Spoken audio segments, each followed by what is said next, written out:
quick start like that though. Oh! Excellent combination. One of the few times Barboza. Beneil Darius, pesaing peringkat kedua divisi kelas ringan UFC ini, berencana akan mengulang pertarungannya dengan Islam Makhachev pada Juli mendatang, di mana petarung Iran Amerika itu telah memastikan kesembuhan cederanya.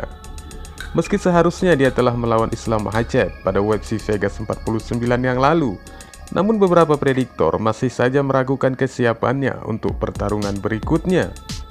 Dalam catatan kekalahannya, Darius memiliki 4 kekalahan UFC-nya, dan 4 kekalahan kesemuanya berakhir dengan finish, 3 dengan KO atau TKO, dan 1 dengan submission.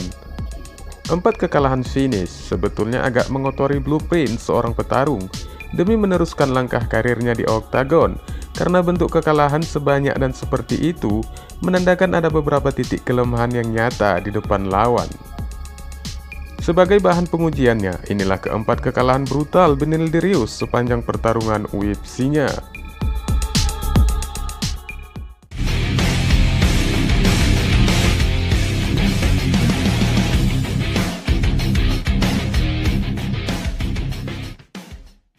Beneil Darius versus Michael Chiesa. Michael Chiesa membuat pernyataan besar di UFC Fox 19 dengan mencetak kemenangan terbesar dalam karirnya melalui submission di ronde kedua atas Beneil Darius. Darius dengan rekor UFC 6-2 mendapatkan awal yang lebih baik dari pertukaran serangan di ronde pertama yang memaksa Chiesa dengan rekor UFC 7-2 mendorong Darius dan memulai clinch. Mereka kembali berjarak dan Chiesa mendaratkan serangkaian pukulan. Namun Darius juga terus mencetak skor lebih baik dengan pukulan dan lututnya sebelum melakukan takedown sebelum 10 detik waktu tersisa ronde pertama berakhir. Memasuki ronde kedua, Chiesa mencetak takedown dan mengambil punggung Darius untuk segera mencoba mengunci dengan rear naked choke atau face crank.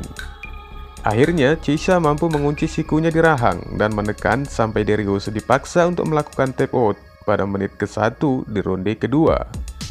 Dari kemenangan ini, Chiesa mengatakan ini adalah kemenangan yang luar biasa. Ini adalah pertarungan yang saya minta, jadi saya pasti punya sesuatu untuk dibuktikan. Sangat penting bagi saya untuk menang dan terus bergerak melalui perjalanan saya menuju kesuksesan, karena saya ingin menjadi juara, katanya. Beneil Darius versus Edson Barboza. Petarung Brazil Edson Barboza memperagakan jurus maut saat berhadapan dengan Beneil Darius yang melakukan tendangan lutut terbang untuk menumbangkan lawannya. Pertarungan yang bertajuk UFC Fortaleza yang berlangsung di Fortaleza, Brazil tersebut awalnya berlangsung seperti biasa, dan kedua petarung ini saling jual beli serangan dengan pukulan dan sesekali tendangan. Meski Darius tampil menekan dengan melakukan serangan bertubi-tubi sehingga mempersempit ruang gerak Barboza, namun petarung Brazil itu mampu melepaskan tendangan yang menyasar ke arah kepala. Untungnya, Darius berhasil menghadangnya.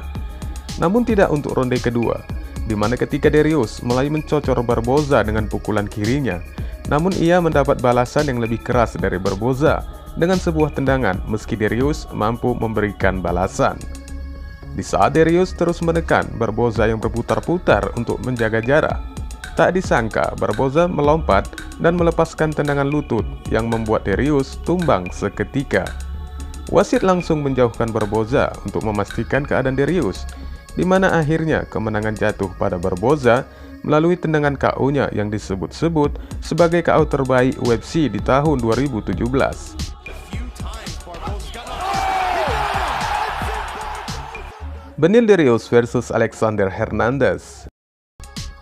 Beneil Darius tidak siap untuk melabeli Alexander Hernandez sebagai petarung kotor menyusul beberapa taktik pembuka pertarungan yang dipertanyakan di UFC 222.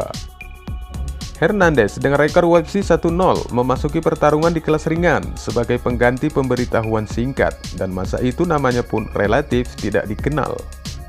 Namun dia mampu menunjukkan kekuatan yang luar biasa dengan mencetak KO sempurna dalam waktu 42 detik dari Darius sebagai salah satu gangguan terbesar di tahun itu karena menghasilkan perhatian yang paling besar. Di saat wasit menginstruksikan untuk memulai pertarungan, Hernandez langsung menyerbu ke arah Darius dengan tangan terentang, di mana cara ini agak menuai kontroversi pada saat itu. Hernandez bersikeras bahwa itu adalah manuver untuk mengukur jarak dengan lawannya. Tetapi banyak orang termasuk Darius menafsirkannya sebagai upaya untuk menyentuh sarung tangan. Dari manuver yang dimaksud Hernandez itu, dia mendaratkan serangan pertamanya. Dan tak lama kemudian setelah itu, dari sana ia melakukan pukulan yang gila untuk menyelesaikan pertarungan. Quick start like that though. Oh! Hernandez knocks out Beneil Dariush.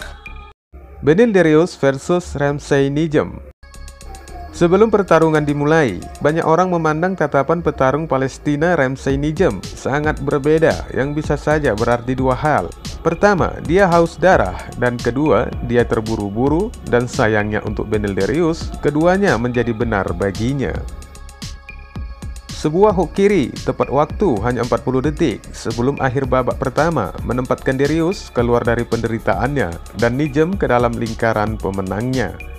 Laga di kelas ringan ini mengawali kartu utama UFC Fight Night 39 yang disiarkan melalui UFC Fight Pass dari Du Arena di Abu Dhabi.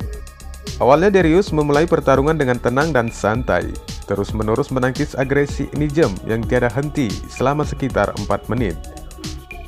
Sebuah serangan dari tangan kiri membuat Dariush goyah, yang merupakan awal bagi Nijem untuk menemukan rumah baru melalui tangan kirinya. Setelah upaya Nijem yang berani dengan lutut terbang meski akhirnya gagal, namun dia terhubung sekali lagi dan menjatuhkan Dariush sejenak. Melihat lawan sudah hampir tidak berdaya, Nijem kemudian melanjutkan dengan rentetan tembakan yang membuat wasit veteran Neil Hall tidak punya pilihan untuk membatalkan pertarungan sebelum kerusakan semakin parah di area Dariush. Dari pertarungan ini, Dariush tampak berdarah dan rusak dari salah satu ujung segi 8. Di sisi lain, Nijem merayakan kemenangannya sekaligus menambah rekor tak terkalahkannya pada saat itu. Pasca kemenangannya ini, Nijem menyatakan perang terhadap petarung yang lain di divisi 155 pound UFC dan memberitahu sesama komentator Matt Hardy bahwa dia telah merencanakan untuk menjadikannya kekerasan dan menjadikannya sebagai peringatan bagi yang lainnya. Bagaimana menurut kalian dari rekam jejak keempat kekalahan calon lawan Islam Makhachev itu? Apakah kalian juga menilai bahwa Dariush akan menghadapi banyak masalah dari pertarungannya nanti melawan Islam Makhachev? Berikan ulasan Anda di kolom komentar dan wassalamualaikum warahmatullahi wabarakatuh.